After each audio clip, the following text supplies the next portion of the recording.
Hello, welcome back.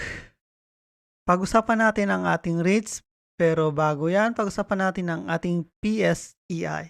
Okay, ang PSEI natin ay nag-breakout sa 6.1 at maaari itong tumuloy hanggang 6.2 to 6.3 bago ulit magkaroon ng pullback and then mag-up uli. Parang ganito ang gagawin yan. Ang ating PSEI sa tingin ko naman ay nasa uptrend na. So, ito ang ating REITs. Kung makikita nyo ang ating REITs sa 1 year, ang ating REITs ay tumaas ng 10.3%. Samantalang si PSE, ang mga REITs ay bumaba ng negative 5.6%. Ang ating REITs ay kumita ng 12,459,000 sa loob ng isang taon. So, titignan natin yung ating mga stocks. So, ito ang mga stocks na hawak natin. Mayroon tayong A-REIT, C-REIT, PhilREIT, M-REIT at RCR. Ito ang mga kinita natin sa loob ng 7 days. Ang A-REIT ay kumita ng 2%, 0.2%. Si C-REIT ay kumita ng 0.3%. PhilREIT tumaas ng 2.3%. Si M-REIT walang pagbabago at si RCR ay tumaas ng 1.0%. Ang total return naman natin, si A-REIT ay mayroon ng 1%. Si C-REIT ay mayroon 6.5%, PhilREIT mayroon 1.2%, si M-REIT ay mayroon 5.8%, si RCR ay nasa 27.8%. Titignan naman natin ang kanilang dividends. So, ang dividend yield in the current price right now. So, ito yung current price nila ngayon. Ito yung dividend nila. Si A-REIT, ang dividend niya sa current price niya ngayon is 5.7%. Si C-REIT is 5.6%. Si PhilREIT ay nasa 7.4%. Si M-REIT ay nasa 7.1%. Si RCR ay nasa 5.3%.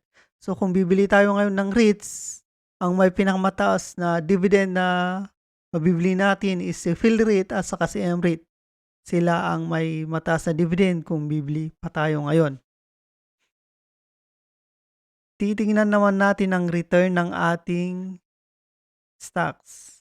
So, ang ating mga stocks ay itong mga return nila at ito yung mga yun. So, ito ang mga hawak natin na shares. Si A-REIT, may hawak tayong shares sa 5,000 which is 21,555 at kumita ito ng 220.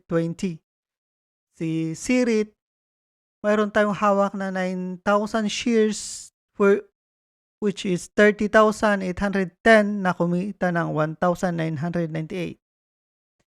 Si PhilREIT, mayroon tayong 18,000 na shares which is 56,760 at kumita ng 698. Si M-REIT, mayroon tayong 4,700 na shares which is 64,370 at kumita ng 3,758. Si RCR, mayroon tayong 3,200 which is 20,796 which is 5,785 ang kanyang kinita. At total ng ating kinita ay 12,459. Okay. Yan ang total ng kinita natin sa ating REITs. Kung makita nyo, walang pagbabago sa mga hawak natin na shares, hindi tayo nagbenta at hindi rin tayo bumili last week sa ating mga REITs stocks. Titingnan natin ang ating dividends. Okay. Ang monthly dividends natin is mayroon tayong kikitain na 1,181. Sa current yield niya, sa current price ng mga stocks is 6.6%. At sa yield on cost or yung yield niya ng binili natin is 6.8%. Bakit? Kasi mas mababa yung presyo ng mga stocks ng binili natin sa current price niya ngayon. At may paparating tayong dividends na hinihintay which is sa January 12, hinihintay natin yung 441 na dividend natin galing sa C-REIT. Dahil bumili tayo ng C-REIT, mayroon tayong dividends na matatanggap na 441 dahil nag-declare sila ng dividends noong December 10. At Sa next month naman, ang ating mga inaasahan ay si RCR. Magbibigay sa atin ng dividend na 374.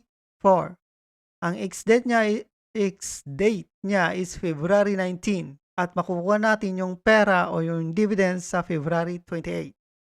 Ayos, di ba? So ito yung mga REITs na hawak natin at ito yung mga pagbabago sa mga REITs na hawak natin. Kung makikita nyo ang mga hawak natin na REITs ay lahat ay nasa green. So maganda ang first week of the year natin sa ating mga hawak na REITs dahil lahat ay positive. Ito naman ang mga hawak natin na ibang stocks which is dividend stocks din. Ito yung mga hawak natin na nagbibigay sa atin ng dividend stocks. So makikita ninyo mayroon tayong maraming hawak na dividend stocks.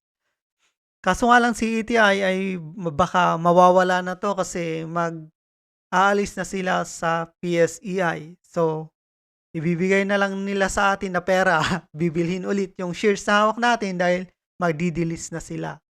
So ang premium price ay hindi ko na maalala, ngunit sabi nila is almost same. Parang halos parehasan sa presyo sa current price niya ngayon, yung ETI. So mawawala na yan sa ating mga hawak. Ito ang mga pagbabago ng mga shares na hawak natin at hanggang sa muli, pag-uusapan muna uli natin next week kung may bagbago ba sa mga dividend stocks na hawak natin o wala. At ikukumpara ulit natin sa mga hawak natin ngayon kung kung tumaas ba o hindi. Okay? Pag-usapan natin ito ulit next week.